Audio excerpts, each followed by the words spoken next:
For the majority of human history, and in many places amongst various cultures today, the early weeks following the birth of a new child are sacred. They are a unique and precious time of intense adjustment and overwhelming love, where the days and nights blend together and skin to skin is constant as mother adjusts to an empty womb and baby transitions to life outside of her.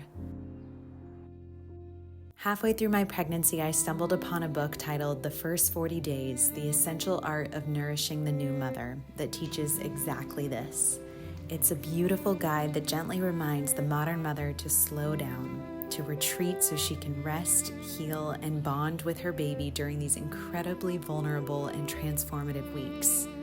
To let go of the chores, kindly ask the eager guests to wait a few weeks, nurture the body with warming, nutritious foods, and allow the spirit to recuperate. And in doing so, you give yourself the time and space to transform into a strong and confident mother, filled with grace, compassion, and vibrancy. My husband and I felt incredibly committed to honoring the first 40 days, and we were so excited for it. We stocked our pantry and freezer with nourishing teas, soups, and stews. I read multiple books, and we even took a class on breastfeeding. I worked ahead so that my business could essentially run itself for the first 6 weeks. We turned our bedroom into a peaceful cocoon that my daughter and I would stay tucked away in for at least a week. And we lovingly told our friends, "We'll let you know when we're ready for you, but it's gonna be a while." And then she arrived.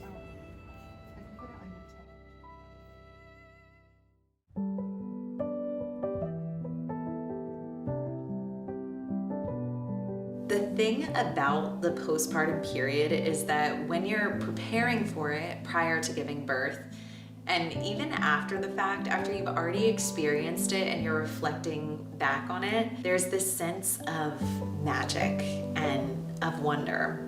But the truth is that when you're actually in it, it is so hard and it is so messy and so exhausting. At least it was for me. I couldn't believe just how frail I felt in those first few days. I was so weak and so fragile and vulnerable physically, mentally, and emotionally. I said to Carson so many times, I feel like a baby. Everyone warns you of this, that this is probably how you're gonna feel, but it doesn't make it any less real or any less challenging in the moment when you're actually going through it. But what's funny about the early days is that you're getting such little sleep that your brain isn't retaining any of the memories and putting them into your long-term memory bank, which is why I say when you look back fondly. It's like you forgot everything that happens. It truly is all a blur. But when I think back, there's a few moments that really stand out. The first night when we got home from the hospital, I remember snuggling into bed as a family of 3 for the first time, and I was sipping on seaweed soup. And I remember just looking up and saying, I'm already so excited to do this again, which just cracks me up now. I remember one afternoon, Murphy and I were lying in bed together, and she was kind of cuddled up right in front of my belly, and I was curled around her, and she started to kick me. I had this realization that she was kicking me in the exact same way and in the exact same spot that she had been just a few days prior from the inside, but now she was on the outside, and I just had tears of joy and sadness streaming down my face. There was definitely a lot of grief around losing the belly, a lot of processing the fact that she had been in here and now she was on the outside, and I felt sad that I hadn't taken a moment to acknowledge our final moments living as one together before she was born. Of course, I was distracted. I was in labor, but there was a surprising amount of grief around the lack of a belly, and it just felt so weird. It felt like when you're walking upstairs and you think there's one more step, and so your foot takes a big step, but you end up falling onto the floor because there's no step.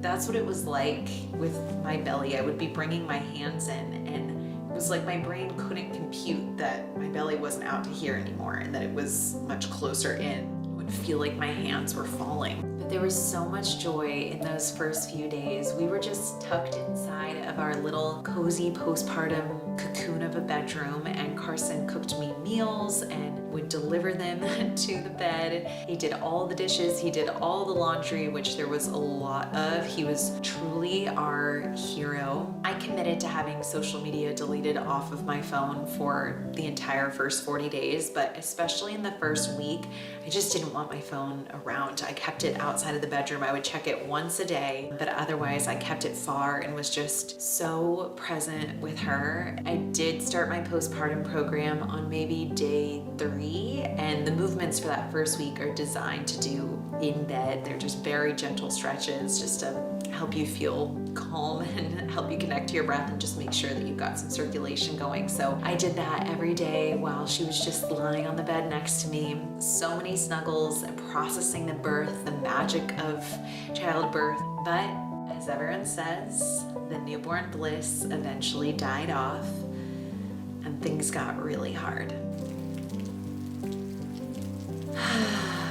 Breastfeeding. Okay, I am gonna make an entirely separate video on our breastfeeding journey because it has been a long and winding and stress-filled road that we're really still on, even 4.5 months postpartum. But in short here, breastfeeding was a huge challenge. It continues to be a challenge, and it really defined my postpartum experience. In short, I have a massive oversupply, which sounds like a good thing, but as everyone says, it's a blessing and a curse. My daughter also had a lip tie and a tongue tie, and so those things together were just a perfect storm. And there was extreme discomfort for her. There was extreme gassiness, and every feed felt like we were going to battle.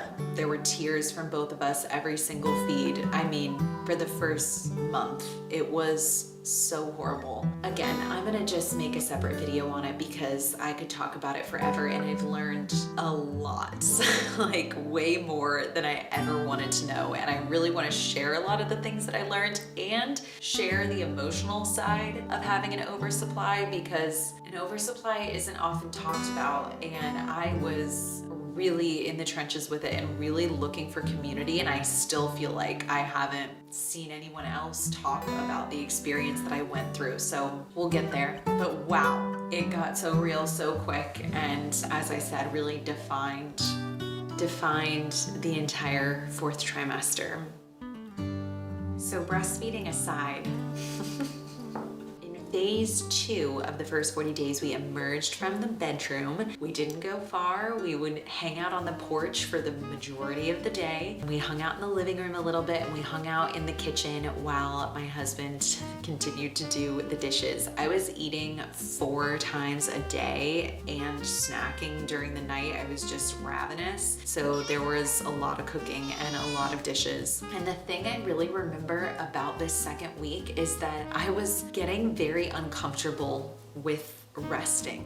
And I was so committed to physically resting because I know how important it is to give your core and your pelvic floor time to catch up. So I didn't want to be going on walks.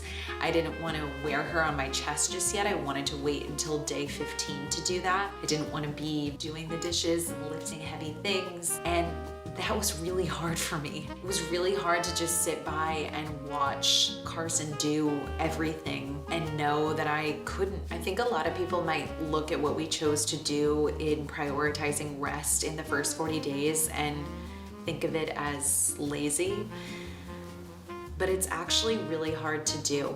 It's really hard to live in 2024 and choose to slow down and to rest and heal and recover and do nothing. We live in a time where the majority of us know how to push ourselves, know how to be productive, know how to grind until we're stressed out. What we don't know how to do is actually take a step back and slow down and be present. I certainly found that to be a challenge. I knew mentally that what I was doing was the right choice and that taking the time to actually slow down and rest was going to help me so much more in the long run. But it's hard when you're doing it. I was desperate to do some dishes.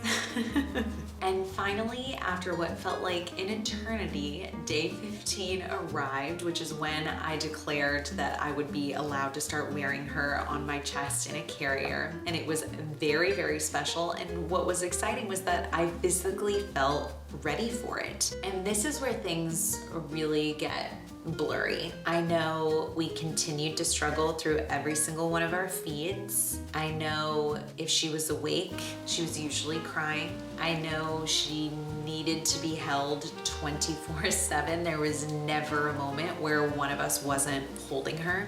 It would take us so long to get her to fall asleep. We wrote so many songs with variations on lyrics about how we could relax, pass our gas, and poop and go to sleep.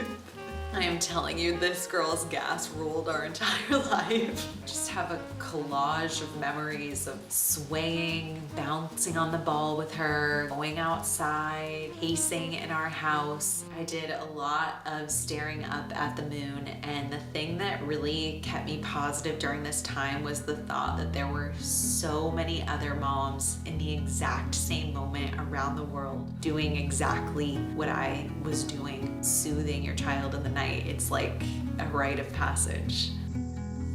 In the final week or so of the first 40 days, we definitely started to settle into a rhythm. The rhythm was very uncomfortable and very exhausting, but we were more used to it. We started having friends come to meet her, which was so exciting and so joyous, but I will say it was also really exhausting. Every time a friend would come, I had so much fun while they were here, and then they would leave and I would just feel so depleted, and I would also feel very disconnected from Murphy. It was like because I was putting so much of my focus on the friends that were coming over, I was missing her cues. So when they would leave, I would feel like, I don't even know what's going on with you. Are you hungry? Are you sad? Are you sleepy? So that was further reinforcement that delaying visitors for as long as we did was the right choice for us. I continued to do the playground postnatal program very religiously during the first 40 days. That was my form of self-care. It was my opportunity to step away for 10 minutes at a time. I always lit a candle. I always turned on calming music. I do not know what I would have done without those movement sessions. It was so much more than just movement. It was an opportunity for me to process what I was going through and to just slow down time and space enough to become reacquainted with myself as I held this new identity of mom.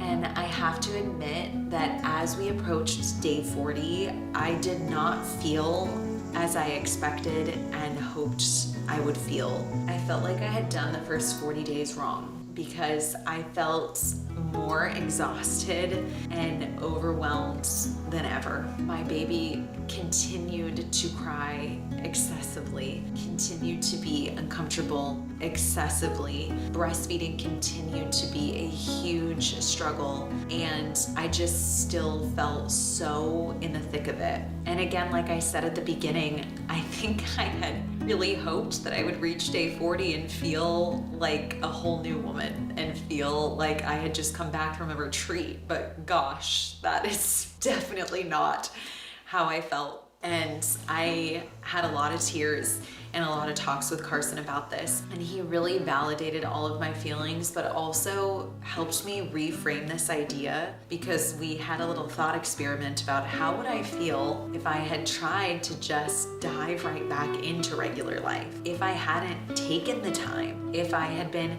cooking right away and cleaning and just sort of pretending like I hadn't had a baby and proceeding business as usual. If if I was feeling this exhausted and out of sorts at day 40, having prioritized rest, how depleted would I have felt having done all of that? And then the second 40 days happened, and they happened even faster than the first 40. But the word that I would use to describe those second 40 is vibrancy. She started to smile, which changed everything. And I felt a huge rush of creativity, which was just so exciting and rejuvenating. I continued to follow my postpartum program very religiously. And after that 6-week follow-up visit, the program really starts to ramp up in a very intentional but empowering way. So it felt so great to start lifting weights again. Both Carson and I started to ease back into work. We were both sort of working part-time, but we still really spent the majority of our time as a family of 3. We went on a lot of walks, we did a lot of family picnics, and we just became more comfortable and confident with taking her out into the world, which seems like not a big deal, but when you're doing it for the first time, it feels like a huge deal. We did a lot of dancing, we did a lot of singing, we played backgammon, we watched movies together. We still really struggled with breastfeeding, but we finally found the right specialists that we had been looking for, and finally really felt a lot of support and validation with what we were going through. Now that I've made it through the full 4th trimester, I can say with great confidence that I did not, in fact, do the first 40 days wrong. I am so grateful that we took the time that we did and that we approached those first 40 days in the way that we did. I know that it was incredibly valuable. What I've learned is that rest is not always comfortable. It can feel like eating your vegetables or flossing your teeth. But if we want to thrive as mothers and as human beings on this planet, rest is required.